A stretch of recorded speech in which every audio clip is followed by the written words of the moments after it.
Muy buenas alumnos y alumnas. Nos vamos a la página 112 y 113 del libro de sociales, que vamos a dar un tema muy interesante. De fondo se escucha mi lavavajillas y a mi hijo Noel que está comiendo fruta. Cosas de la vida diaria, ¿vale? Bueno, vamos a ver, esto trata sobre la Edad Media. La Edad Media es una época dentro de la historia de la humanidad que en concreto se inicia, dice el libro, en el año 476, ¿vale? ¿Por qué? Porque digamos que Europa, y evidentemente España, la península ibérica, estaba ocupada en su totalidad por el Imperio Romano. Entonces el Imperio Romano imponía una serie de leyes, unos pagos de impuestos, es decir, éramos como si fuera parte de un país, ¿no?, en concreto, común, que era Roma, que es donde está actualmente Italia. No solo Europa, sino el norte de África y otras zonas, ¿vale? De incluso algunas zonas de Asia. Entonces había una unidad, estaba establecida la religión cristiana dentro del imperio y todo el mundo tenía la misma religión.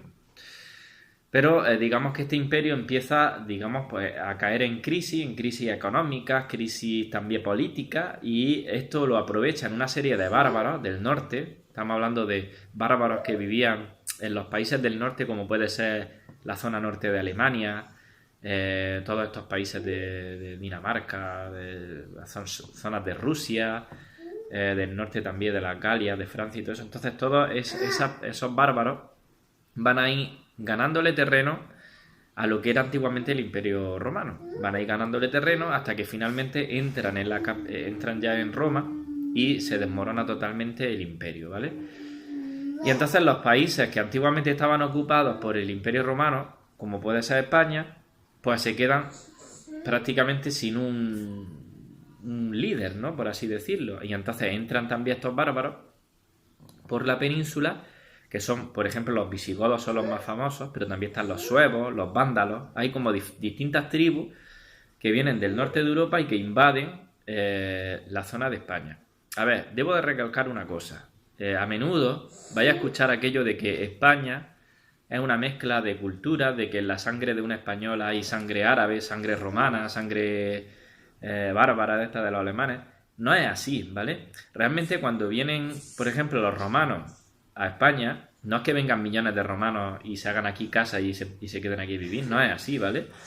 Los romanos vienen un ejército, una legión, o ni siquiera hace falta que venga un ejército, vienen unos diplomáticos que pactan con la gente que vive en España el hecho de que van a ser romanos y son romanos, es decir, realmente los españoles de hoy día son los mismos españoles que hubo hace miles de años, como dimos en la lección anterior con lo del poblado de los Millares de Almería, son los mismos españoles. Sí es cierto que hay familias poderosas de Roma que empezaron a vivir aquí pues porque les gustaría, o verdaderamente pudo haber ejércitos de estos bárbaros que venían del norte y se quedaron algunos aquí, o hicieron familia con gente, o cuando vengan los árabes, que lo vamos a ver ahora, los musulmanes, pues habrá musulmanes que vengan aquí, gente de poder que se establezca en las ciudades y demás. Es decir, hay cruces, pero no es una invasión que vengan millones y millones de romanos, o millones y millones de bárbaros, millones y millones de musulmanes, no es así, ¿vale?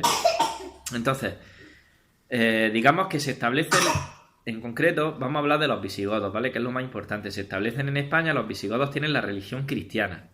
Entonces, ellos siguen practicando la religión cristiana, tienen su capital, que es Toledo, que es donde hacen el gobierno, y ellos, bueno, pues tienen una extraña costumbre, y es que tienen muchos reyes. ¿Por qué? Porque tienen muchas peleas entre ellos. O sea, tenéis que pensar que los visigodos pues eran un poco brutos y había muchas familias que competían entre sí. Entonces, a lo mejor una familia llegaba a posicionar a un miembro de su familia, por ejemplo, a un hijo, como un rey del reino visigodo de España, y de repente había otra familia que ya estaba pensando en cómo asesinarlo, cómo envenenarlo o cómo clavarle un puñal mientras dormía para ser el rey, ¿vale? Entonces, antiguamente vuestros padres, no sé si vuestros padres se aprendían la lista de los reyes godos, que tenían unos nombres súper terribles.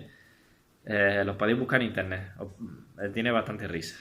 Y eran tantos reyes por eso, porque es que la verdad es que estaban todo el rato matándose entre ellos para ver quién llegaba a ser el rey, ¿vale?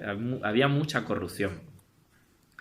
Bueno, pues digamos que este tema de los visigodos sigue estando en España hasta que de pronto los musulmanes en el año 711 vienen del norte de África porque ellos digamos que crean la religión musulmana y entonces se va expandiendo esa religión musulmana por toda la parte de Asia y de África hasta que llegan y van conquistando todo, pues lo conquistan súper rápido y llegan hasta España, atraviesan el estrecho de Gibraltar, que es la zona, ese piquito que veis en Cádiz, que es la parte que está más cerca de África, que prácticamente en una barquita podríamos cruzarlo, cruza un ejército y entonces en la batalla de Guadalete se enfrentan con los cristianos, que eran los visigodos, se pelean, ganan los musulmanes y a partir de ahí los musulmanes van a ir conquistando España, salvo un trocito en el norte que se queda aislado, unas zonas montañosas de Asturias, que se quedan ahí los visigodos escondidos y ahí se para los musulmanes, incluso llegan a entrar a Francia hasta que el rey Carlomagno los frena y se hace la marca hispánica con Francia y ahí es donde los paran, ¿vale? Pero incluso llegan a entrar un poquito por Francia. Y entonces a partir de aquí lo voy a intentar explicar lo más sencillo que pueda. Va a haber una historia constante en la que esos cristianos que se quedan en Asturias van a estar constantemente peleando con los musulmanes para ganarle terreno, los musulmanes van a pelear con ellos y le van a otra vez ganar terreno a los cristianos, es decir, va a ser un toma y daca de prácticamente desde el 711 hasta 1492. Un toma y daca que no es todo el rato guerra, sino que si vosotros profundizáis en la historia y veis cosas, vais a ver que no siempre es guerra, sino que hacen pactos, se llevan bien, se casan entre ellos, es decir, hay matrimonios de reyes cristianos con mujeres musulmanas o al revés, es decir, hay muchas mezclas de ese estilo, Es decir, no siempre era guerra total, ¿vale?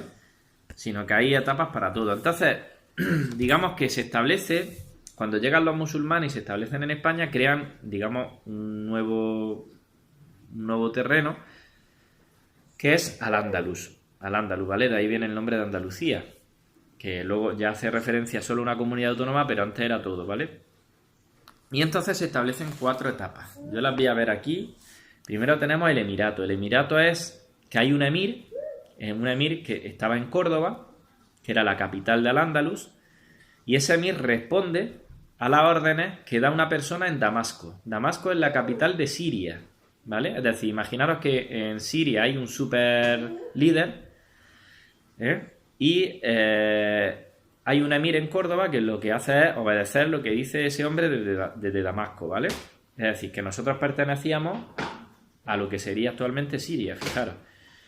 Luego viene el califato de Córdoba, porque se lía un jaleo en Damasco, empiezan a asesinar a esa familia y hay un príncipe, por así decirlo, voy a contar fácil, que huye en caballo, eso está muy lejos, atraviesa desierto, atraviesa todo, hasta que, curiosamente, cruza el mar y llega al Muñeca. Por eso tenéis una estatua justo al lado del Peñón de San Cristóbal, que es de ese hombre que escapó de Damasco y llegó a la playa de Almuñécar, y de Almuñécar se fue a Córdoba. Y en Córdoba creó un califato. Es decir, ya creó una cosa totalmente independiente. Ya era el califato de Córdoba, es como un país distinto. Ya no depende de Damasco. Ya es un país totalmente independiente. Al-Ándalus ya es un país independiente en el mundo, aunque sea de religión musulmana, ya era un país totalmente independiente. Y ese hombre se llama Abderramán III, ¿vale? Y bueno, ya sigo, digamos que se alcanza un esplendor brutal en el califato de Córdoba. Si vosotros veis cifras, yo esto lo he comentado a veces en clase, hay algunos historiadores que citan que Córdoba llegó a tener entre 500.000 y 1 millón de habitantes, una burrada. Era la París de esta época hablamos de alrededor del siglo X, es decir, no había ninguna ciudad en el mundo que tuviera esa cantidad de habitantes, tenía una cantidad de bibliotecas enorme, porque Abderramán III lo que perseguía mucho era cultivar la ciencia, la música, el arte y la cultura. Había una gran cantidad de hospitales, de palacios.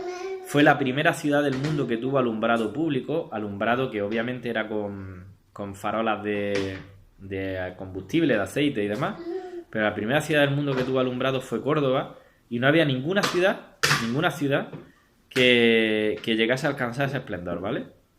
Y luego estaba Medina Zahara, que Medina Zahara es una ciudad al lado de Córdoba donde vivía este califa, ¿vale? Bueno, pues digamos que hubo un esplendor en el que hubo bastante riqueza y demás, hasta que de repente Al-Ándalus distintos territorios de Al-Ándalus se pelean y nacen como pequeños países. Países distintos.